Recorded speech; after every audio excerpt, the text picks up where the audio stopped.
Hello everybody, this is Crabs018 and I'm sorry for the abrupt ending in the last My Thoughts video. My mom wanted me to get up and get the gate and bring the big gate, which is broken, in there, and I didn't want to have to do any cutting when it comes to editing, so I just quickly ended the episode, or quickly ended the video I should say.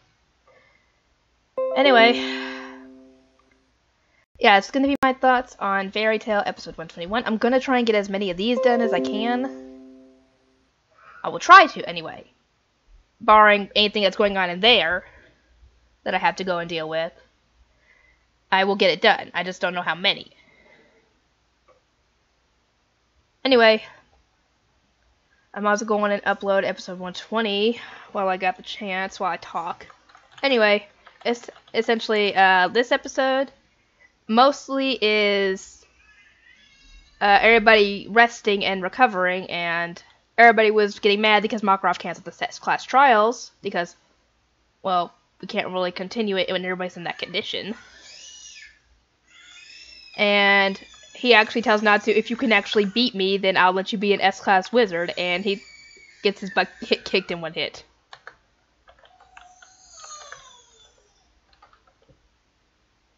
Anyway, dang it, Makarov said something pervy, and Mira got mad at him. I can't remember exactly what he said. Anyway, Kana and Lucy are recovering in some kind of herbal soak, I guess? Some kind of herbal soak, I can't remember what it was.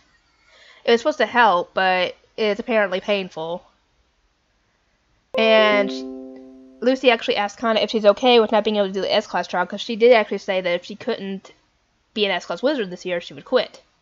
And Kana said that, oh, I'm okay with it. And Lucy actually gets Kana to go and tell Gildarts that he's her father. She hesitates for a little bit when she finally is confronted with the idea of doing it. And yeah, Natsu and Happy have no clue what's going on. They're all watching this behind a tree. And kind of finally tells him that she is his daughter. And he kind of stands there for a moment processing it, and he freaks out. Going, what? And who? And he lists off a bunch of women that apparently he's been with, and she gets mad because, well, it's not a good thing to find out that your father you've idolized this whole time is apparently a deadbeat who can't keep it. Apparently, according to Kana, can't keep it in his pants. Oh, God.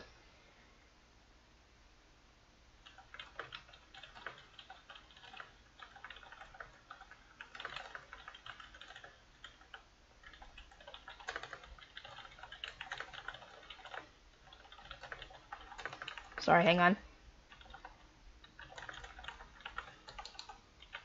But yeah, he's freaking out, trying to figure out who her mother is, because we never find out or see her mother in the show. And dang it, I can't remember what her name is. If anybody can remind me what Kana's mother's name is, I can't remember right off the top of my head. That'd be great.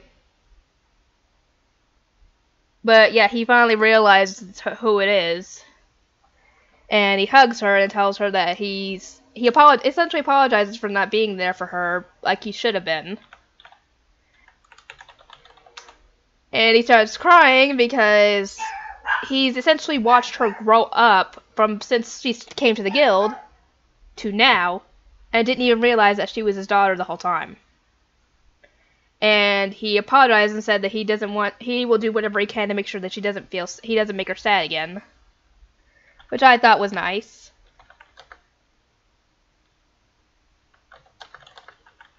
Oh, wait. Sorry, I'm thinking of the wrong episode.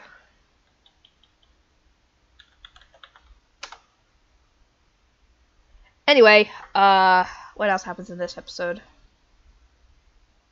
That is essentially the main thing that happens. Let me actually check real quick.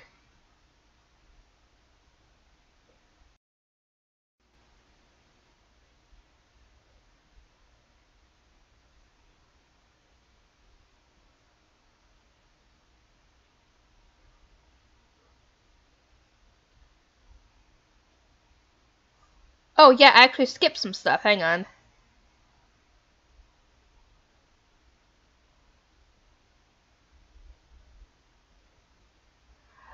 Sorry about that. I actually skipped some stuff. The main thing that shocked me in the beginning was not only that Zeref was on the ship, but he actually blamed Hades for him essentially going back to his bad ways, because he had essentially been realized, the value of life in the world, and he was actually being neutral, I guess, would be a good way to put it, because he wasn't exactly being good because he was still killing, even though it was unintentional. Because if he could control that stupid dark aura of his, he could have. But essentially, it's because of Hades and his guild and what they did that made him forget about the value of life, in which case is essentially back to being the Black Wizard, the Black Wizard, it being bad, essentially. And because of what Hades did, Zeref punishes him by killing him. Yes, you heard me right. He actually kills him.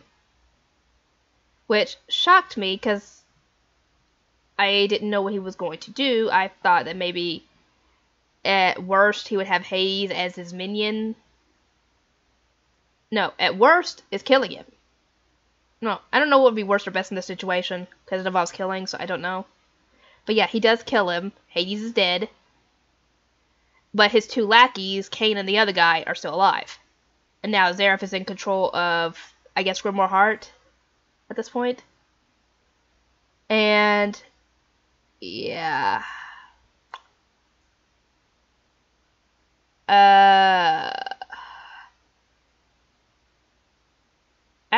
Acnologia is coming. And for those of you who do not know what Acnologia is, the one thing that we know of that has really harmed guild arts, and if you've seen the episode where guild arts shows up for the first time in the show, then you might know what I'm talking about. Yeah, that's what happens in the end of the episode. We see Acnologia approaching the island.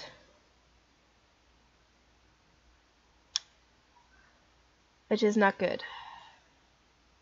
So, yeah. That's the main stuff that happens in this episode. And the next episode is the end of the General Island arc. And I hope you guys are enjoying the show with me, because as we get closer and closer to the end of the original fairy tale, a bunch of the stuff is going to be blind to me, though some of the main stuff, I might know what it is. It just depends on what the info, Anyway, I'll get to work on editing, or not editing, I'll get to work on recording my thoughts video for episode 122, and I will see you all next time.